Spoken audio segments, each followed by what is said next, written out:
Good morning, everybody, or afternoon, or whatever time you were watching this, or listening to this, or watching this. I don't know. Just good morning.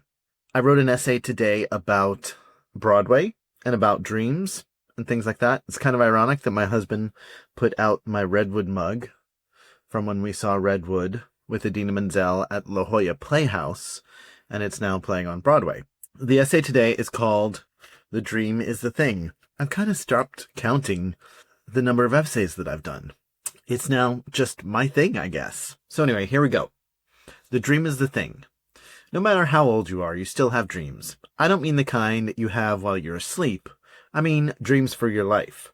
Let me rephrase that, because I can only speak for myself. At the age that I am, I'm 50 years old, and I still have dreams for my life. My current dream is to be an essayist. It's something I can do on my schedule, something I love doing. I love writing about life, specifically my life, because I'm an expert in that subject. I've always had this romantic idea of being an author who lives near the beach. My desk would overlook the ocean. I'd be watching kids, parents, anyone playing in the sand while I wrote the next great humor essay collection. I think of the writers I admire. David Sedaris, for example. When he's not writing, he seems to be walking. While I'm not writing, I'd imagine that I'd be going to the theater. I'd be able to get on a plane at any moment and fly to New York to see the latest show to hit Broadway. I'd see everything. By the time the Tonys came around, I'd be invested, if not invited, because I was so admired that people would just want me to be in their presence. So far this year, I've seen 0 shows on Broadway.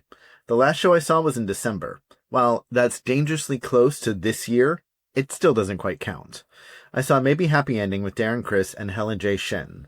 I was solo, so my better half wasn't with me. And honestly, it felt incomplete. I kept wishing he were there to see it with me.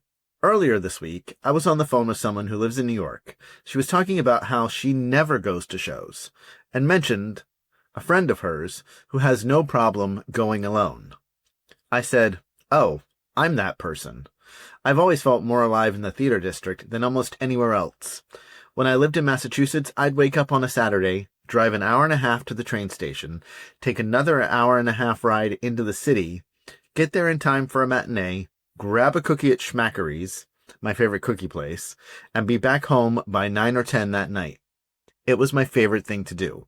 Then I decided to move to California.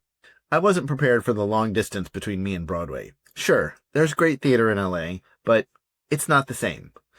It took 4 years of living here before I convinced my husband that we had to go to the city. Our first trip was January 2020. That's right, 2 months before the world shut down. He was mesmerized by the marquees when we got there. We went to buy tickets, and he said one of the funniest and most endearing things I've ever heard. It's like theater on demand. We saw Dear Evan Hansen and Jagged Little Pill. We'd taken the red eye. It was Saturday. We were exhausted, but energized too. After a nap, I said, "Let's go see a matinee." And we found seats for Mean Girls. A social media star was playing Aaron Samuels, and let's just say, if I were younger and skinnier, I could have done it better. But we loved it.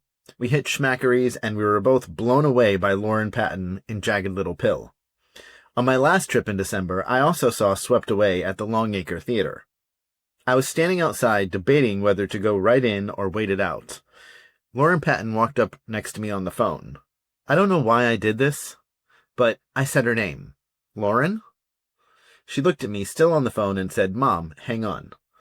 I got to tell her how much I loved Jagged Little Pill and also The Lonely Few, which we saw in LA and then again in New York. It was a precious moment. The kind that just happens in New York. My point is, life is better when you have dreams and goals you're working towards. I hope that when I'm 60, 70, and hopefully 80, I'll still have dreams like these. But more than that, I hope this dream of being a writer and going to see shows whenever I want actually becomes my reality.